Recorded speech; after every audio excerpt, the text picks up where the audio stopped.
सनकादि कुमार कहते हैं, नारद जी, तुंगभद्रा नदी के किनारे पर एक गांव बसा हुआ था। उस गांव में चारों वर्णों के लोग रहते थे, ब्राह्मण, क्षत्रिय, वैश्य और शूद्र। उसी गांव में एक आत्मदेव नाम के पंडित जी रहते थे, जो चारों वेदों के प्रकांड पंडित थे। यज्ञ कर्म कांड कराने में बड़े निपुण थे। ऐसे वेद पाठी ब्राह्मण के घर में जो पत्नी थी ब्राह्मणी, उस ब्राह्मणी का नाम है धुंधुली। परंतु क्या करें नारद जी, पूर्व जन्म के कोई कर्म ऐसे आ गए पंडित जी के कि आत्मदेव पंडित जी को ऐसी पंडितानी मिली जो 8 बजे तक सोती है। और कलह प्रिया, लड़ाई उसको बहुत प्यारी है। लड़ाई तो इतनी प्यारी है कि पड़ोसन गांव में लड़ती हैं तो टाल ठोक के अब खड़ी हो जाती है कि जे काम मैंने करो ले बोल मेरो कहा करेगी। दूसरों की लड़ाई अपने ऊपर ले लेती हैं। और सज्जनों, घर का काम करती नहीं है, मोहल्ला पड़ोस में घूमती रहती हैं। ऐसी ब्राह्मणी के साथ में रमण करते हुए बहुत समय व्यतीत होता गया।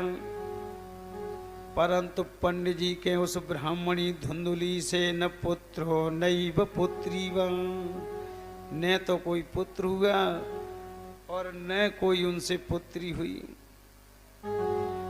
सज्जनों, हम और आप अपने अपने पूर्व जन्म के कर्मों का फल भोग रहे हैं। परंतु ये भी बहुत बड़ी विडंबना है, संसार इतना बुरा है कि हमें अपने कर्मों के फल भी नहीं भोगने देता। कोई सज्जन यात्रा को जा रहे थे, आत्मदेव जी पंडित जी आगे मिल गए तो वो कहने लगा कि पंडित जी तुम निपूते हैं और मोह निपूते को मोह दीगो, अब मैं यात्रा के लिए नहीं जाऊंगा। सज्जनों, इतनी बात सुनकर के आत्मदेव जी महाराज बड़े दुखी हुए और इतना दुख हुआ कि एक दिन मन में विचार करने लगे कि जब मेरा मुंह देखने का ही धर्म नहीं है तो प्राणं त्यक्त्वा वनं गतः, अपने प्राण त्यागने की इच्छा से जंगल में चले गए। एक जंगल में बड़ा सुंदर सरोवर था और सज्जनों, बा सरोवर में अथाह जल था और सरोवर के किनारे पर एक महात्मा जी सन्यासी जी भजन कर रहे थे।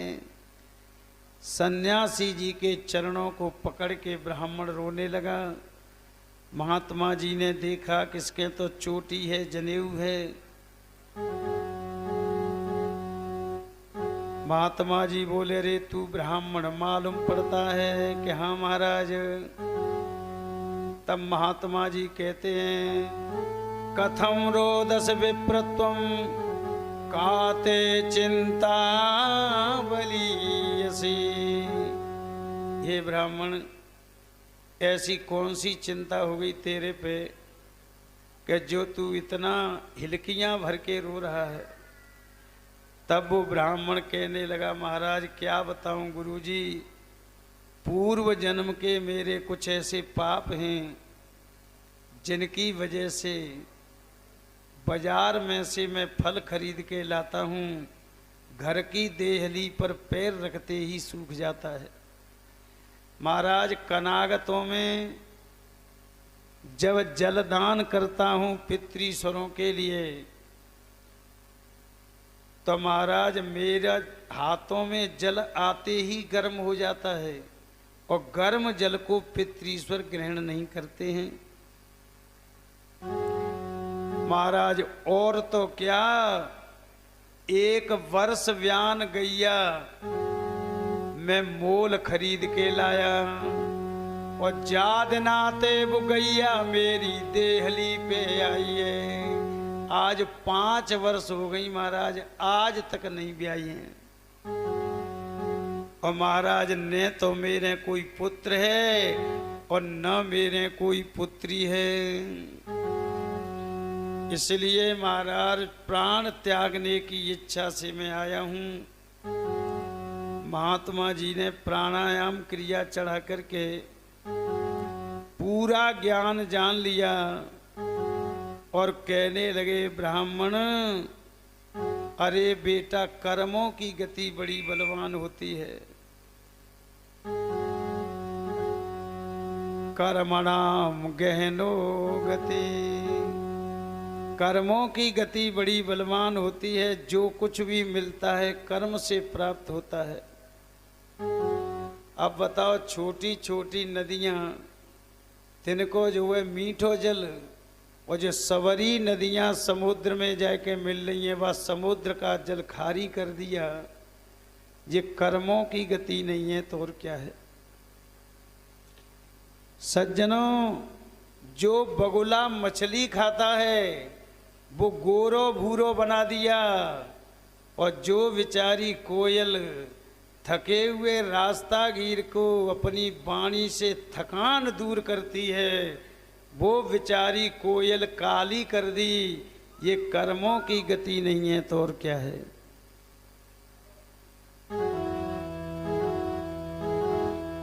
जभी तो सूरदास जी कह रहे हैं, अरे भैया मेरे कर्मने की गति न्यारे, तो भैया मेरे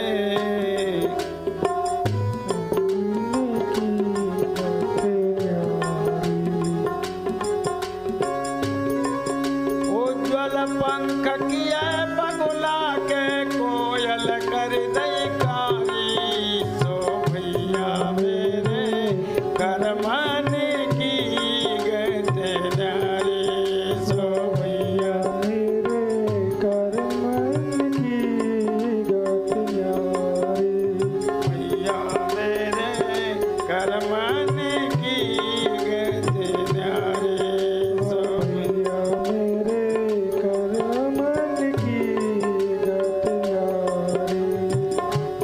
मीठो जल नदियन को कर दियो करे समंदर खारे, मीठो जल नदियन को कर दियो खारे, कर दियो समुद्र। मीठो जल नदियन को कर दियो करे समंदर खारे। मूर्ख जन राजा कर दीने, मूर्ख जन राजा कर दीने, पंडित करे भिखारी, सो भैया मेरे कर्मने की गति न्यारी, सो भैया मेरे कर्मन की गति न्यारी, भैया मेरे कर्मने की गति न्यारी, भैया मेरे कर्मन की गति न्यारी। और क्या कह रहे हैं, सुंदर नैन दये मिर्गा को बन बन फिरते उघारे, सुंदर नैन दये मेरे घाटे बन बन फिरते उघारे। अरे सुंदर नैन दये मिर्गा के बन बन फिरते उघारे, सुंदर सुंदर नयन दये मेरे घाटे बन बन फिरते उघारे। सुंदर नार पुत्र को तरसे, सुंदर नार पुत्र को तरसे, फूअर जन जनिहारी, सो भैया मेरे कर्मने की गति न्यारी, तो भैया मेरे कर्मने की गति न्यारी, तो भैया मेरे कर्मने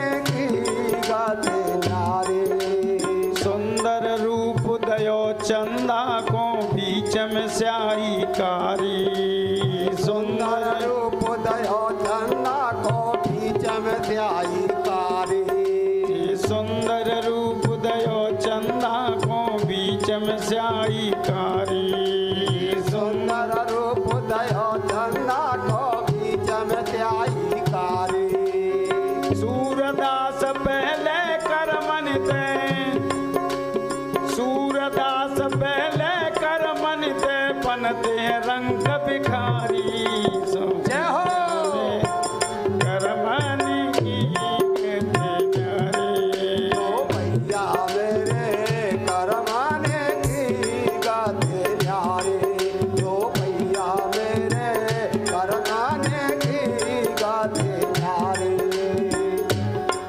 कर्मणाम गहनो गति, कर्मों की गति बड़ी गहन होती है, बड़ी बलवान होती है।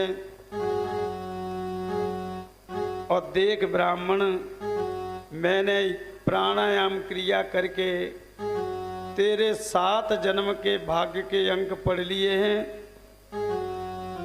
या जन्म की तो चलती क्या है, तेरे भाग्य में 7 जन्म तक संतान नहीं है। अब तो पंडित जी महाराज जान गए कि 7 जन्म की बातें जो भाग्य के अंक पढ़ सकते हैं वह तो मुझे संतान भी दे सकते हैं। संत जी के ब्राह्मण ने कस के पैर पकड़ लिए और कहने लगा, महाराज प्राण त्यागने आया हूँ, तुम्हारे चरणों में प्राण त्याग दूंगा, पर कैसे हूँ करो, एक पुत्र मेरे लिए दे दो। संतों का हृदय नवनीत के समान होता है। संत जी ने विचार करो कि जय आशीर्वाद दे दूं तो आशीर्वाद फलेगा नहीं, क्योंकि इसके कर्म में संतान नहीं है, तो कोई मर के इसकी ब्राह्मणी की कुच्छा से जन्म नहीं ले सकता। तब महात्मा जी ने विचार करो कि अब तो मोइये मर के जन्म लेना पड़ेगा इसके यहाँ। महात्मा जी ने झोली में से फल निकालियो और फल के लिए लेकर के संकल्प कर दिया कि नारायण मेरे प्राण जा फल में चले जाएं, और इस फल को जिसे खिला दे उसी के यहाँ 9 महीना बाद में मेरो ही जन्म होवे। संकल्प करके फल को दे दिया। और पंडित जी महाराज उस फल को लेकर के ब्राह्मणी के हाथ में दे दिया। अब कुछ यजमान आ गए कि पंडित जी कल से यज्ञ होना है, और पंडित जी को अपने साथ लिवा करके ले गए। अब वो ब्राह्मणी उस फल के लिए लेकर के अपनी सहेली के घर की देहली पे बैठ करके रोने लगी और कहने लगी, बहन जब जब मेरे शरीर पर कष्ट पड़े हैं तब तब तुमने ही मेरे प्राणों की रक्षा की है। अब मेरे ऊपर एक प्राण संकट आ गया है। मेरे पतिदेव संत जी से फल लेकर के आए हैं, और अब तक जितने भी घर में फल आए देहली पर पैर रखते ही सूख जाता है, परंतु ये फल सूखा नहीं है, और मुझे प्रतीत होता है कि ये फल खाते ही मेरे गर्भ स्थापित हो जाएगा।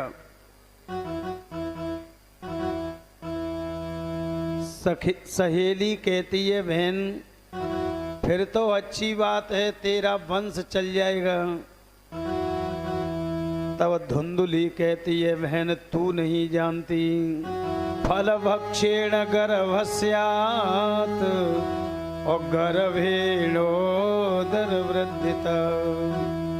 अगर मैं इस फल के लिए खा लेती हूँ तो मेरे गर्भ स्थापित होगा, और गर्भ स्थापित होगा तो मेरा पेट बढ़ेगा,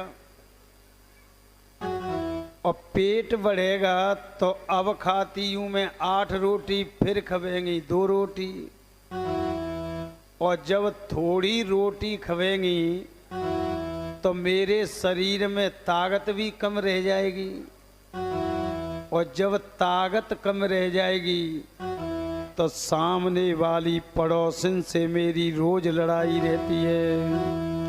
अवई तो भाई मैं पकड़ पैर चित्त मारती हूँ, फिर वो मुझे चित्त मार देगी। पर चलो मैं तुम्हारी बात मानती हूँ कि 9 महीना तक चलो मैं घर से बाहर नहीं निकलेंगी तो पड़ोसन से लड़ाई भी नहीं होगी। तो दूसरी बात और है। बोले क्या? कि दैवाद घाटिम ब्रजेत ग्रामे पलायत गर्भिणी कथम। जब से मेरी शादी होकर के आई है और तब से अब तक जा गांव में 7 बार आग लग चुकी है। और बहन तुझे तो मालूम है, जब जब अग्नि में जल करके मरी हैं तो गर्भवती महिला जल करके मरी हैं, क्योंकि उन पे भागा नहीं जाता।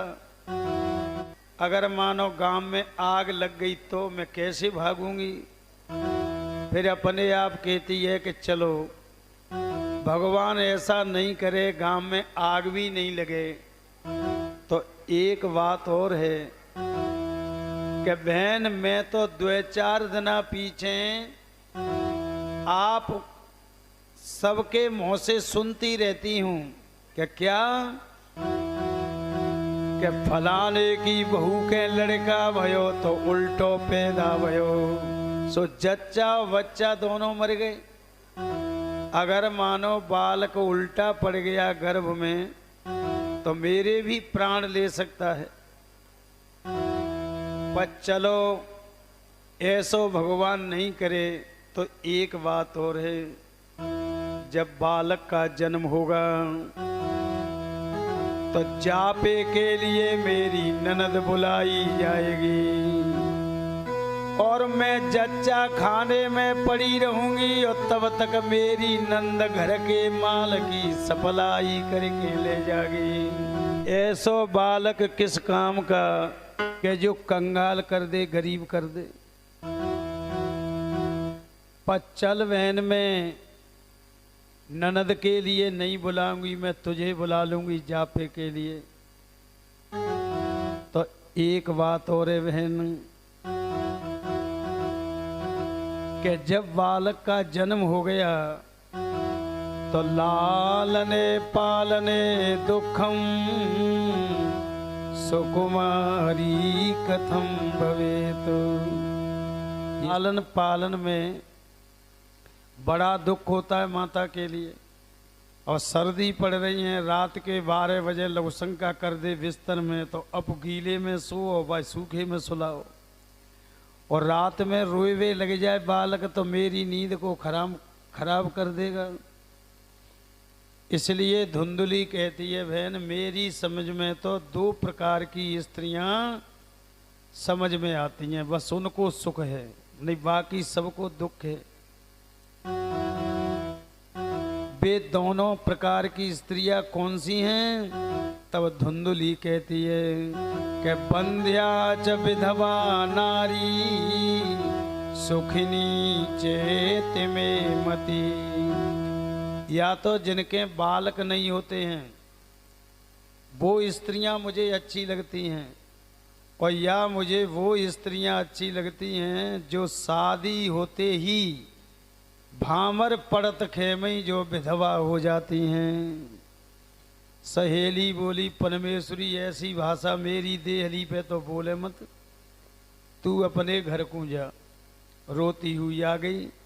पर सज्जनों वाई गांव में उसकी बड़ी बहन ब्याही थी धुंधली की, और एक दिन अपनी छोटी बहन से मिलने आ गई और कहने लगी बहन तू धुंधली बहुत कमजोर हो रही है। बोली बहन पति दे फल लाए और मैं तो या फले देख देख के ही सूख चली। पूरी कहानी सुना दी फल की। तो बड़ी बहन जो है वाऊ की गुरु निकली। बड़ी बहन बोली, बहन धुंधुली चिंता मत करे, 2 महीना बाद मेरे कोई बालक होगा गर्भ से, और रात में उसके मुंह में कपड़े भर के मुंह बंद करके रात रात में तेरे बगल में सुला के चली जाऊंगी। और जब बालक रोएगा तो तेरे पति देव आएंगे दौड़े दौड़े खुशी में। जब तू कह देना कि महाराज मेरी बड़ी बहन को बुलवा दो, मेरे स्तनों में दूध नहीं है, और वो दूध पिला के बच्चे का लालन पालन कर देगी, फिर तू मेरे लिए बुलवा लेना। धुंधुली बोली, तेरी सास ननद पूछेंगी कि तेरे 2 महीने का बालक था गर्भ में, उसका क्या हुआ? मैं तो कह दूंगी, माता जी रात के 12 बजे पेट में दर्द हुआ, मैं दिशा मैदान गई जंगल में, वहीं मरा हुआ बालक पैदा हो गया। मैंने सोचा मरे हुए को घर ले जाके क्या करूंगी, मैंने गड्ढा खोद के उसको वहीं गाड़ दिया। धुंधुली की बात समझ में आ गई और कहने लगी, तो बहन जा फले फेंक दूं? बड़ी बहन बोली, फेंकती क्यों हो? अरे तेरी गैया तो ना ब्याई 5 वर्ष से, जब फले गैया खिला दे, महात्मा जी की परीक्षा हो जाएगी कि देखें फल सच्चा है कि झूठा है। फल के लिए गाय के लिए खिला दिया। सज्जनों, स्त्री सुचरितम पुरुषस्य भाग्यम, ऐसा चरित्र रचा धुंधुली ने और धुंधुली की बहन ने कि इस चरित्र की किसी को मालूम नहीं पड़ी। फल तो गाय के लिए खिला दिया। बड़ी वाली बहन बालक के मुंह में कपड़े लगा के चुपचाप रात के 12 बजे धुंधुली के बगल में सुला के चली गई। धुंधुली ने मुंह से कपड़े निकाले, बालक के रोने की आवाज निकली कि पंडित जी, आत्मदेव जी महाराज खुशी के मारे फूले नहीं समाये। दौड़े दौड़े आए और दोनों हाथों से दान दे रहे हैं।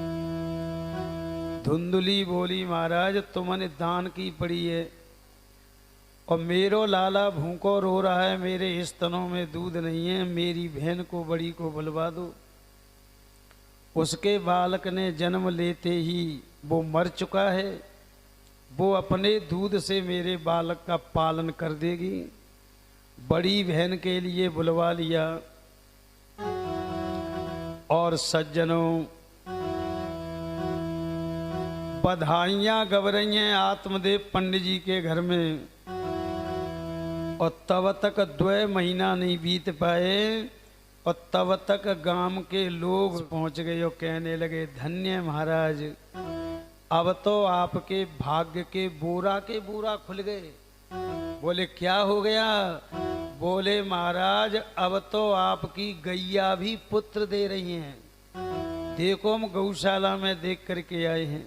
तो सज्जनों, गाय से पुत्र हुआ, केवल कान गाय के से होने से उस बालक का नाम गौकर्ण रख दिया। अब ब्राह्मणों को लेके आए धुंधुली के पास में। अब वो कहने लगे कि महाराज जा बालक को नाम रख दे, वाको तो तुमने गौकर्ण रख दिया। और नाम रखने को तैयार हुए, सोई धुंधुली आंख निकाल के बोली कि पंडित नाम क्यों धरेंगे, ये पंडितन के बाप को है छोरा, अरे लड़का तो मेरो है, अपने लाला को नाम मैं ही रखूंगी। आत्मदेव जी बोले तो तुम ही रख लो। तब धुंधुली ने विचार किया कि मेरो नाम है धुंधुली, तो मेरे लाला को नाम होगो धुंधकारी।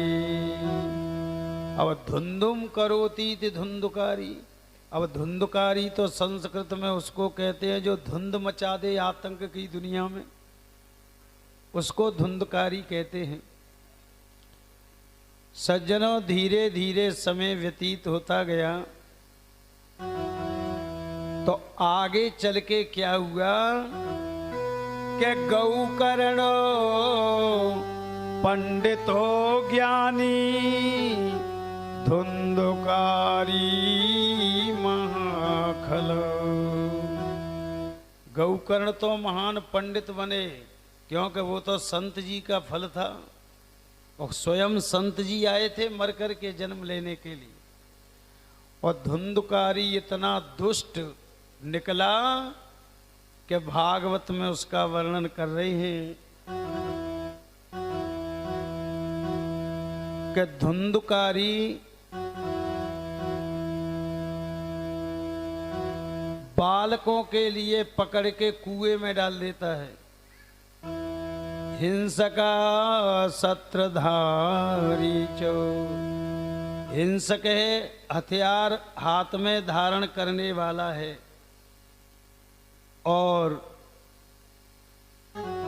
स्वहस्तेन भोजनः, एक हाथ में मुर्दा को लेकर के और दूसरे हाथ से भोजन करता है, वेश्याओं को रखता है और शराब पीता है और जुआ खेलता है।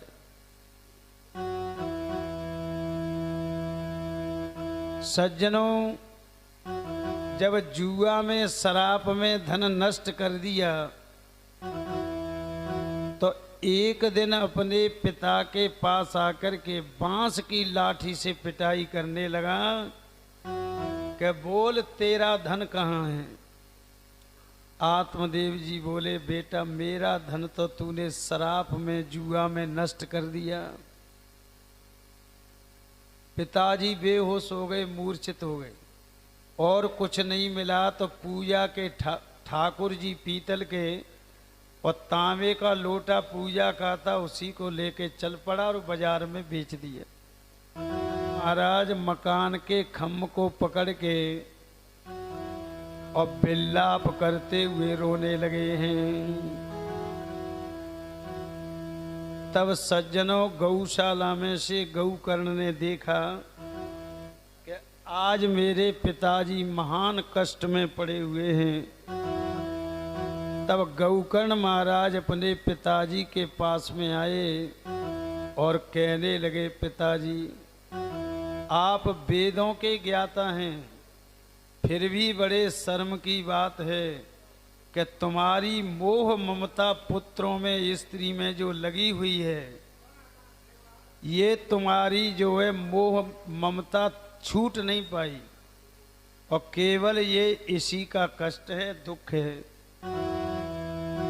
तो क्या कह रहे हैं कि देहेस्तिमाम सरुधिरे भीमतिम त्यजत्वम्। गौकर्ण महाराज कहते हैं आत्मदेव पंडित जी से कि पिताजी, अरे देहेस्तिमाम सरुधिरे भीमतिम त्यजत्वम् जाया सोतादि ममतां विमुं, जाया सोतादि ममतां विमुं, अपश्यं निसंतं क्षणभङ्गनेशं, वैराग्य रागो भवभक्तिने, वैराग्य रागो भवभक्तिने। कहते हैं पिताजी, हड्डी चर्म से बना हुआ शरीर, उसमें आपने इतनी ममता लगा दी। पिताजी, संसार में कोई किसी का नहीं है। जे नाते रिश्तेदारी जब तक हैं तब तक या शरीर में प्राण है। प्राण निकलने के बाद में खास से खास रिश्तेदार भी यही कहता है कि जल्दी ले चलो शमशान में, ज्यादा देर हो गई तो बदबू आए में लग जाएगी। इसलिए पिताजी, जो मेरी स्त्री है, जो मेरा पुत्र है, संसार में कोई किसी का नहीं है। केवल भगवान का भजन ही अपने साथ है और बाकी कुछ नहीं है। क्षण भंगुर जीवन की कलिका, कल प्रात को जान खिली न खिली।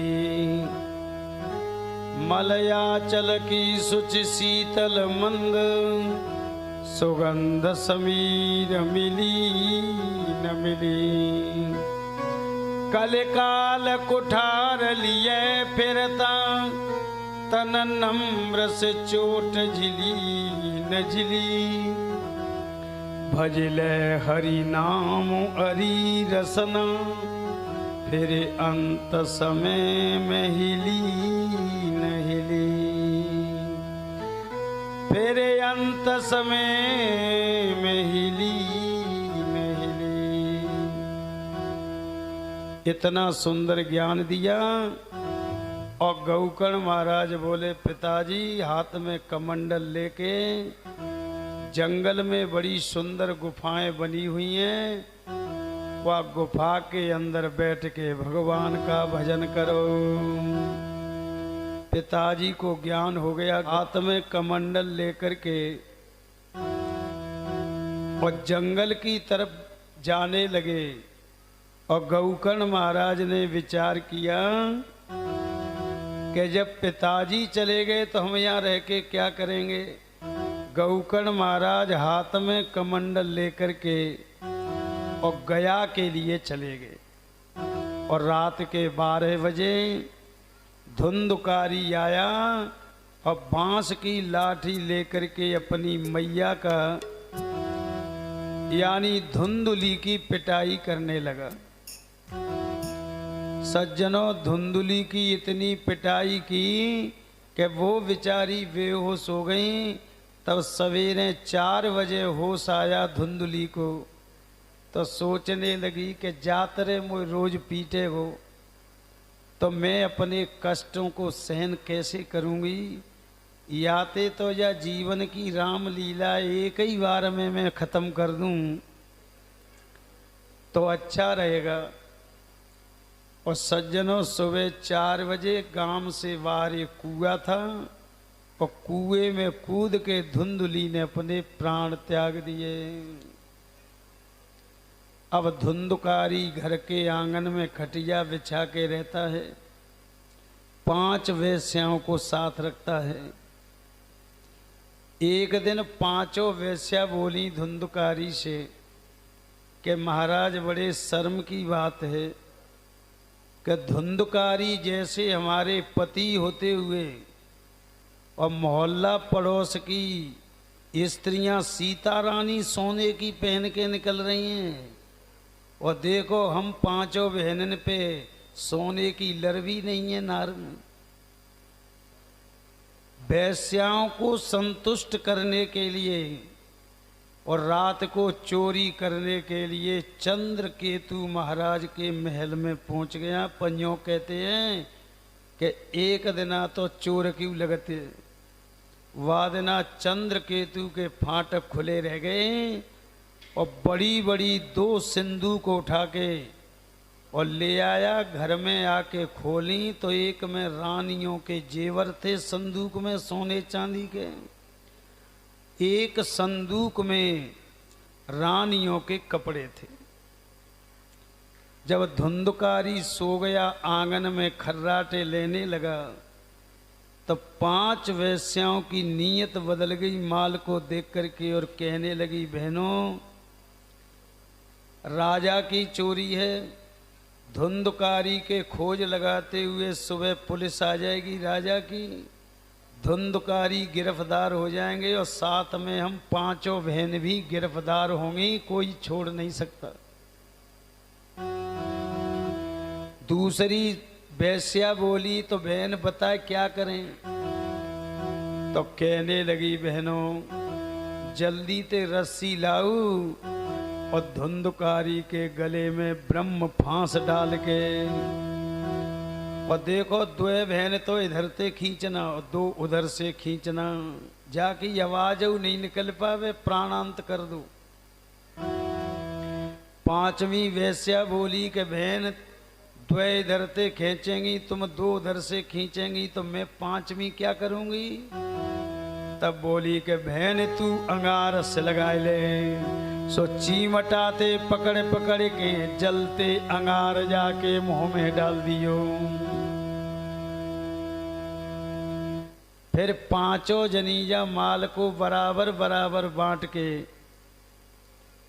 एक एक करके घर में से निकल जाएंगे और जाकी लाश आंगन में गड्ढा खोद के गाड़ देंगे। वैश्याओं ने यही किया। गले में रस्सी की ब्रह्म फांस डाल के और दो वैश्या इधर से दो उधर से खींचने लगी। एकदम आवाज रुक गई धुंधकारी की। अब धुंधकारी की आवाज तो निकले नहीं। अब वो हाथन ते न्यों के वे हा खावे के मुझे छोड़ दे। तब पांचवी वैश्या सोचने लगी कि जी जे तो मुँह करके मांग रहे हो कि आगे डारो में मुंह में बेजार थे लगाए नहीं। जलते हुए अंगार चीमटा से पकड़ के धुंधकारी के मुंह में डाल दिए। और सज्जनों, धुंधकारी का देहांत हो गया।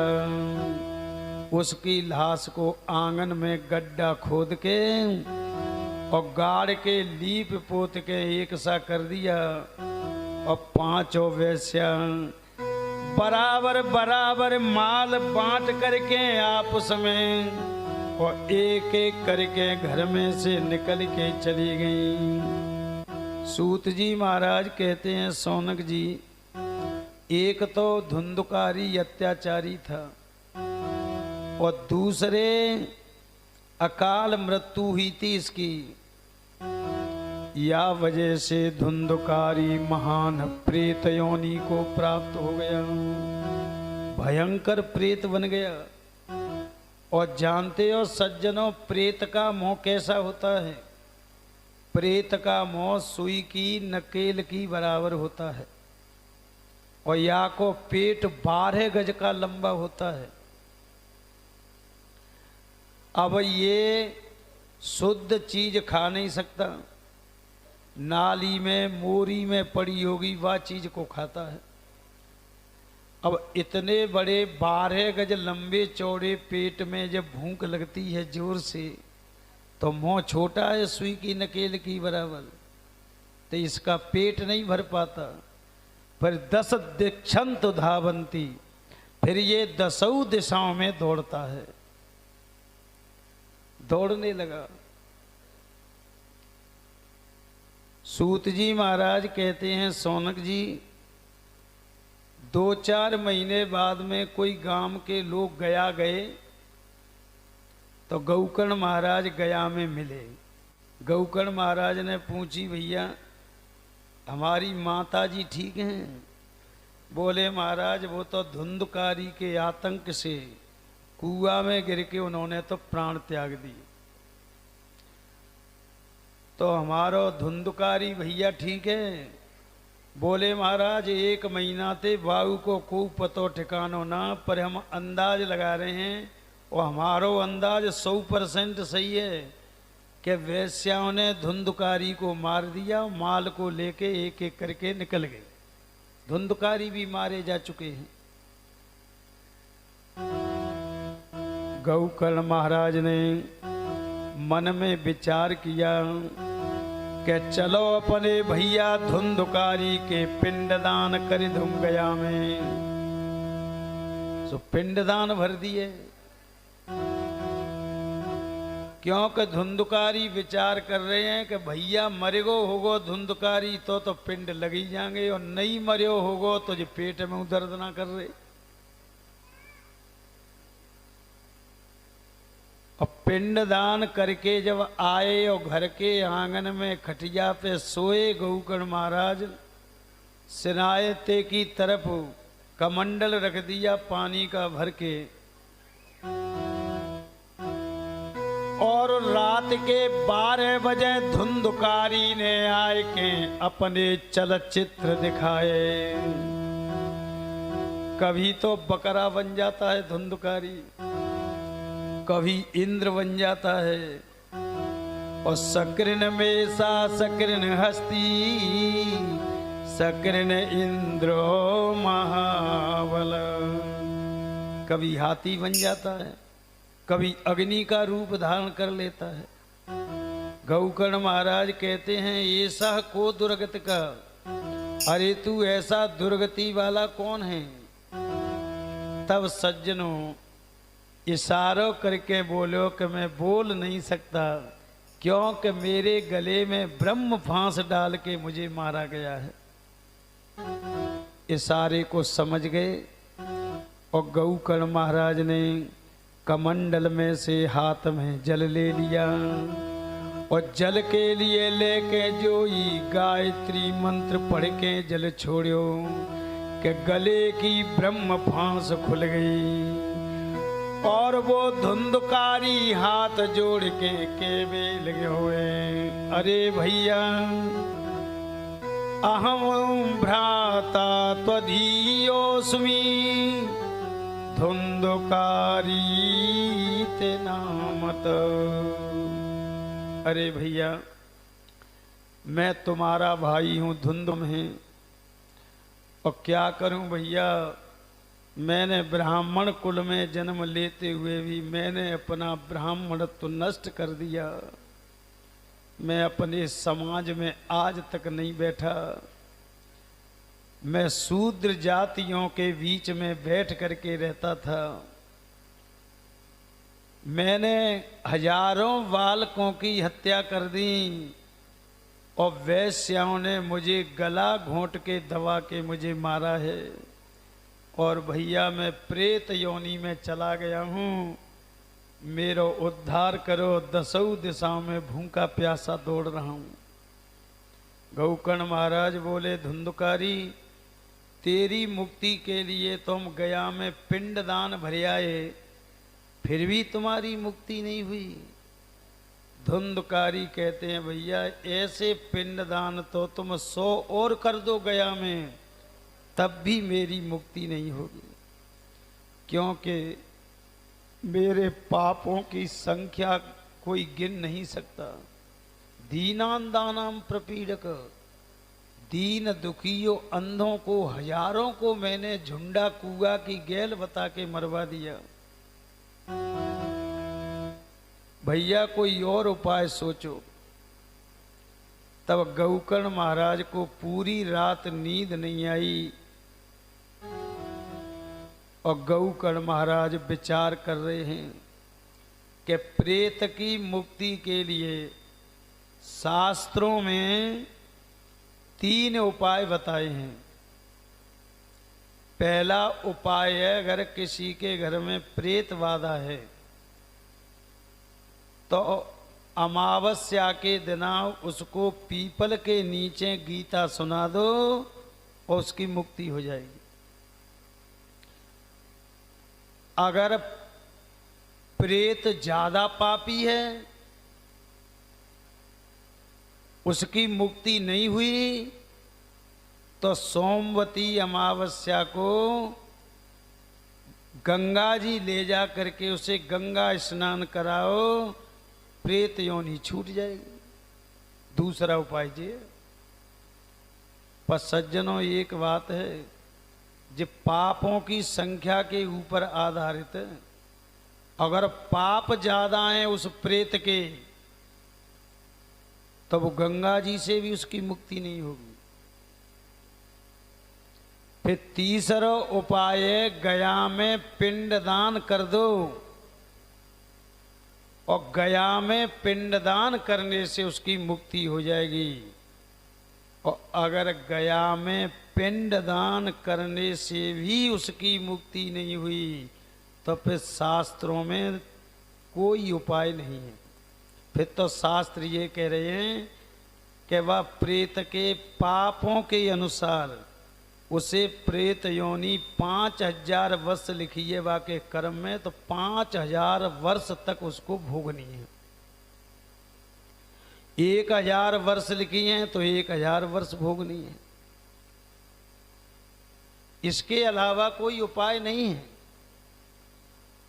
तब गौकर्ण महाराज तो बड़े विद्वान थे। तो गौकर्ण महाराज ने जब देखा कि वो कोई उपाय नहीं है, प्रातः काल तुंगभद्रा नदी में स्नान करने गए। तो एक बात बताएं सज्जनों, चाहे अपनों भैया कितना भी बुरा हो, भैया को अपने भैया की आती है। गौकर्ण महाराज की आंसुओं की धार बन गई आंखों से, और गौकर्ण महाराज कहने लगे, मेरी विद्वता को धिक्कार है कि मैं अपने भैया धुंधकारी को प्रेत योनि से मुक्त नहीं कर सका। और सज्जनों, रोते रोते गौकर्ण महाराज को इतना क्रोध आया कि योग बल के द्वारा आकाश में उड़ गए और सूर्य देव के रथ को जाकर के पकड़ लिया और आगे को नहीं बढ़ने दिया। तब सूर्य देव को रोका तो सूर्य देव बोले, महाराज हमने आपका क्या बिगाड़ा है, आपने हमारे रथ को क्यों रोका। तब गौकर्ण महाराज कहते हैं, सूर्यदेव हम तुम्हारे रथ को एक कदम भी आगे नहीं बढ़ने देंगे। हमारे भैया धुंधकारी की प्रेत योनि से मुक्ति कैसे होगी, हमें उपाय बताओ और हमारे भैया की मुक्ति करो। तब सूर्यदेव कहने लगे कि गौकर्ण, अगर तुम अपने भाई की मुक्ति चाहते हो तो श्रीमद् भागवतान मुक्ति सप्ताहं श्रवणं मतम्। अपने घर के आंगन में सुंदर मंडप का निर्माण करो और 7 पोई के पोले बांस में प्रेत को आह्वान करके और 7 दिना श्रीमद् भागवत की कथा सुनाए दे। और तुम्हारा भाई चाहे कितना भी पापी प्रेत है, उसकी मुक्ति हो जाएगी, क्योंकि कैसो भी बिगड़ो भयो प्रेत हो, भागवत के बिना रह नहीं सकता। भागवत से उसकी निश्चित निश्चित निश्चित मुक्ति है। 3 बार कहा। सूर्यदेव जी महाराज के वचन को सुनकर के गौकर्ण महाराज अपने आंगन में आए, सुंदर मंडप का निर्माण किया। गांव वाले ने को, मोहल्ला वाले ने को नौता दिया कि भैया कथा सुन ले। सवरे गांव के लोग आए, कहने लगे, महाराज पहली बार कथा हो रही है विद्वान के द्वारा, ऐसे तो जी कथा नहीं होगी तो कैसे होगी कि हम तुम्हारी कलश यात्रा निकालेंगे। गौकर्ण महाराज को गांव वाले ने घोड़ी पे बिठाई के और कलश यात्रा निकाली। और कलश यात्रा निकालने के बाद में 7 ग्रंथि के पोले बांस में धुंधकारी प्रेत का आह्वान करके दक्षिण की दिशा की ओर बांस को लगाया और श्रीमद् भागवत कथा प्रारंभ कर दी। पहले दिना की कथा हुई तो पहली गांठ फट गई बांस की, प्रेत दूसरी में पहुंच गया। और दूसरे दिना की कथा में दूसरी पोई फट गई तो तीसरी पोई में ग्रंथि में बैठ गया जाकर के।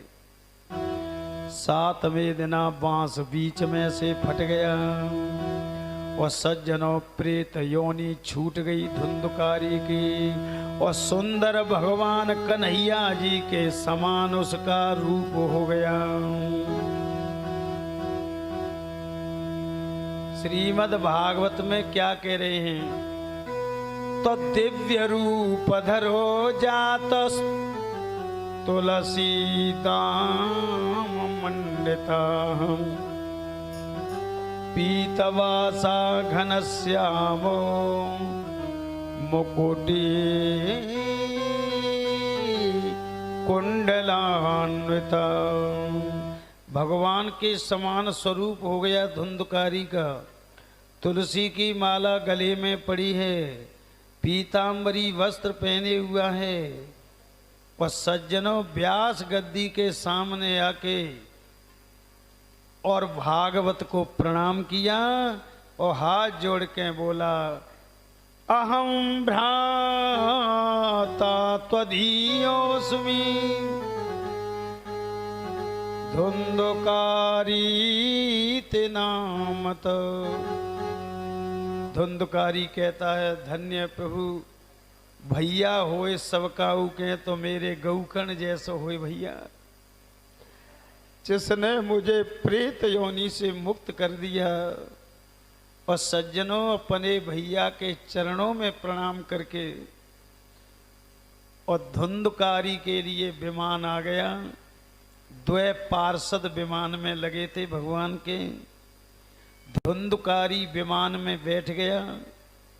तब तक गांव वाले खड़े होकर बोले महाराज जी तो पक्षपात हो गया हमारे संग में। बोले कैसे? तो बोले महाराज 7 दिना सपता तो हमन्यू सुनी है तुम्हारी मुंह ते, और न्यो बताओ धुंधकारी को तो विमान आएगो जी, हमारे लिए विमान क्यों नहीं आए? कायदा थे तो हमको भी आने चाहिए, या तुमने पक्षपात किया है? गौकर्ण महाराज कुछ सुनावे को तैयार भये, तब तक विष्णु भगवान के पार्षदों ने विमान नीचे रख दिया और मंडप के दोनों बगल आके खड़े हो गए और बोले श्रोताओं से कि भैया या को जवाब तो हम देंगे तुम्हारे लिए, क्योंकि जो प्रश्न तुमने करे हुए यही प्रश्न मैंने विष्णु भगवान से किया था कि महाराज एक विमान ते का होगो, कथाएं सुनवे वारे तो 1001 हैं सुनवे वारे, 1000 श्रोता और 1001 मुंह है धुंधकारी। तब भगवान ने हमसे क्या कहा था? बात है हमारी है पूरी है सुन लो। तो वे दोनों भगवान के पार्षद कहते हैं, तब भगवान हमसे बोले कि पार्षदों बैकुंठ का अधिकारी केवल धुंधकारी है। बोले क्यों? और श्रोता क्यों नहीं है? 1000 श्रोताओं ने सुनी है कि और इसलिए नहीं है कि वे तो 8-8 रोटी खाए के और दीवार ते पीठ लगाए के खर्राटे लेके सोए हैं, बिन एक ने कथा ना सुनी। और जानते हो जे भागवत की कथा कब कल्याण करती है? सुनने वाले को विमान कब आते हैं? तो श्रवण सच भेदेन फल भेदोत्र संस्थित। श्रीमद् भागवत की कथा सुनने के कुछ विधान हैं। पहली बात तो ये है कि जो घर ते सोच के चलेगो भागवत के लिए,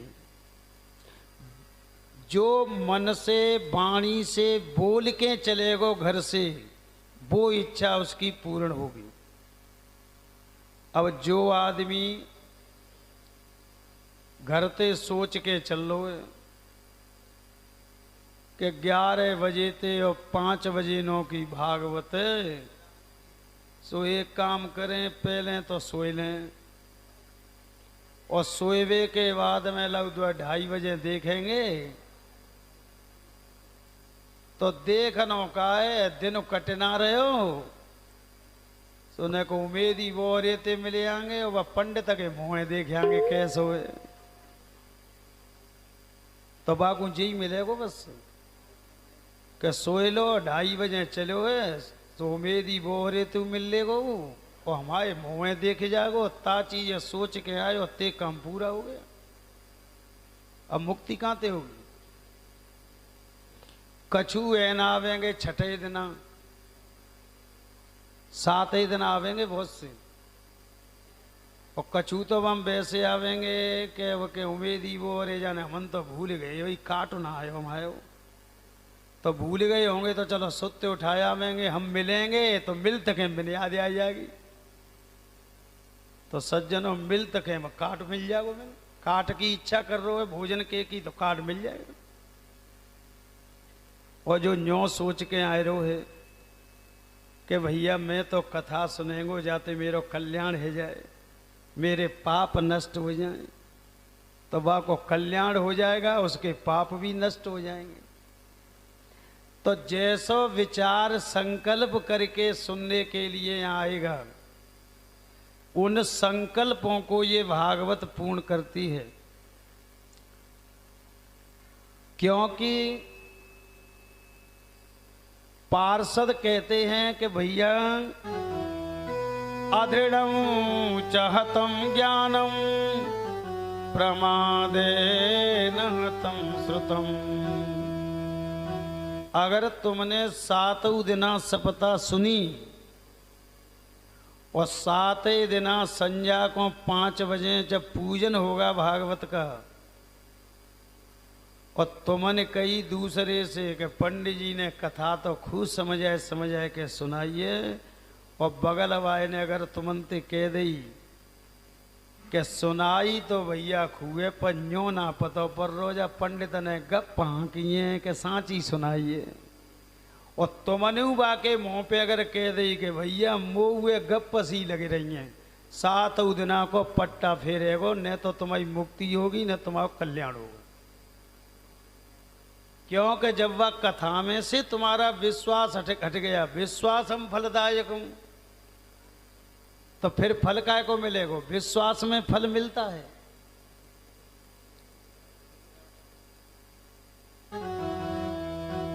अगर भगवान की कथा में दृढ़ विश्वास नहीं है तो जी कथा कल्याण नहीं करेगी। और प्रमादे न हतम श्रुतम, अगर आपके अंदर आलस है, 11 बजे तक कथा होगी तो 11 बजे ही अगर आसन पे बैठ गए तो फल मिलेगा, और तुम आलस में डरे हैं कि सोए ले तब चलेंगे प्रसाद के मौके पे, तो कल्याण नहीं होगा। प्रमादी का कभी कल्याण नहीं होता।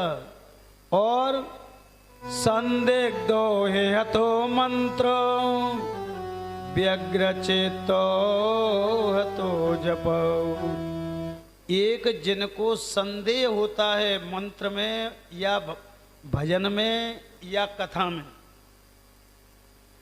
संदेह करने वाले व्यक्ति का कल्याण नहीं होता। वो भले ही सुनवे करे भागवत, पर वाकई संदेह की दौड़ रही है। संदेह कहते कहते हैं का पतो दुनिया चिल्लाए तो रही है, जब शपथ आते कल्याण हो तो है कि ना हो तो संदेह हो गया। कौन है देखे हुए शपथ तो सुन ली सादा, जरूरी है कि बैकुंठ जाएंगे, नरक में तो जा सकते हैं, तो नरक में ही जागो वो निश्चित है। क्योंकि कथा में संदेह जिनके लिए हो गया उनकी फिर मुक्ति नहीं होती, कल्याण नहीं होता।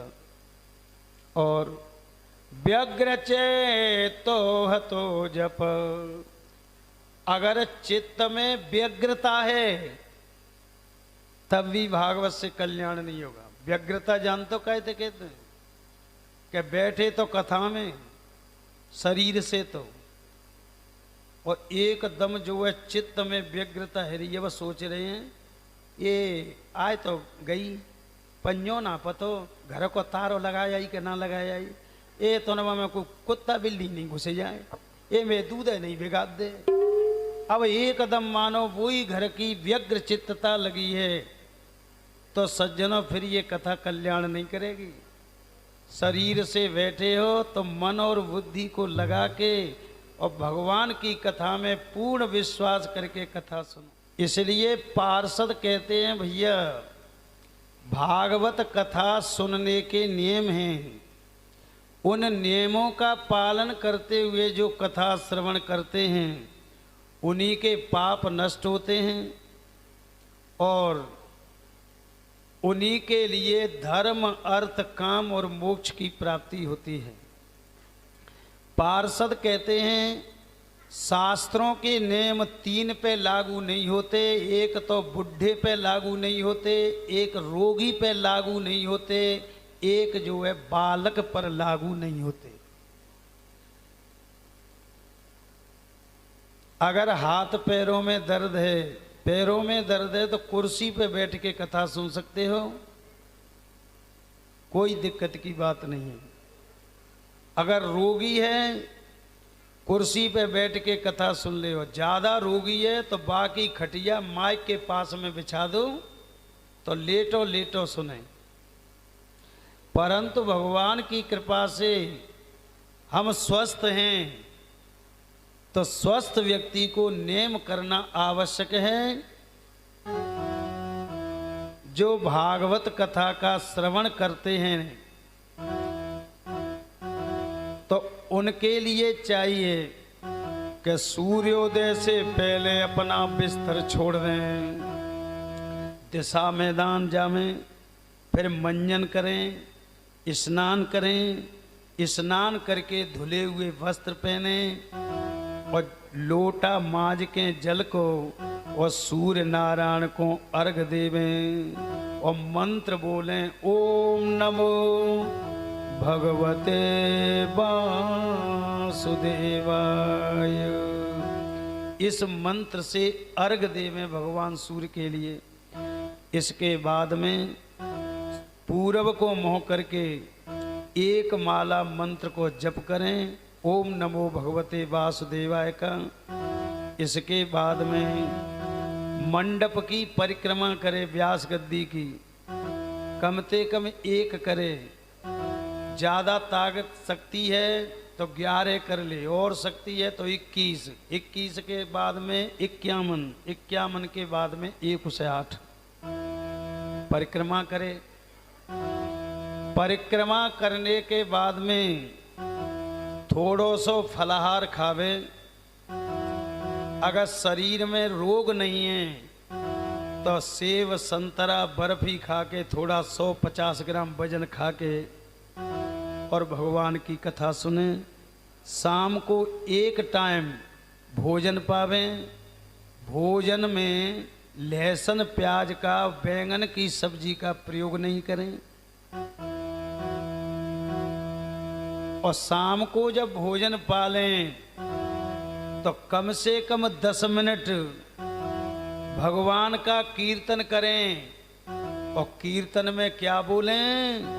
हरे राम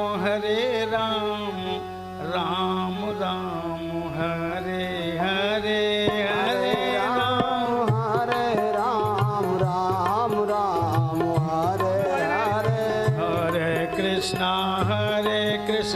कृष्णा कृष्णा हरे हरे, हरे कृष्णा कृष्णा कृष्णा हरे हरे, हरे राम राम राम हरे हरे, हरे राम राम हरे हरे, हरे कृष्णा कृष्णा कृष्णा हरे हरे, हरे कृष्णा कृष्णा कृष्णा हरे हरे।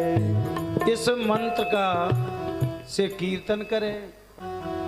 और सज्जनों 7 दिना तक झूठ नहीं बोलें, 7 दिना तक क्रोध नहीं करें, 7 दिना तक काऊ की चुगली नहीं करें। जे जाको परहेज है। और सज्जनों, जो माता बहने सज्जन विशेष कार्य की सिद्धि करना चाहते हो, जैसे किसी पर गरीबी है और कर्जदार है, तो उसको 1 गिलास गन्ना को रस पी करके 7 दिन कथा सुने, शाम को 1 टाइम भोजन करें। जिन माताओं के संतान नहीं हो रही, वो 1 गिलास गाय को दूध पी करके और भगवान की कथा सुने और शाम को 1 टाइम भोजन करे। उनके लिए निश्चित ही पुत्र प्राप्ति होगी। जिन सज्जनों के असाध्य बीमारी है, कैंसर रोग है, तो उनके लिए गाय को दूध, गाय को घी, गाय को गोबर, गाय को मूत्र, गाय का दही, 5 चीजें लेके लस्सी बनावे और 1 गिलास पी करके भागवत की कथा सुने और शाम को 1 टाइम भोजन करे। ऐसा नियम करने वाले का कैंसर जैसा रोग भी समाप्त हो जाता है। सज्जनों, ये विशेष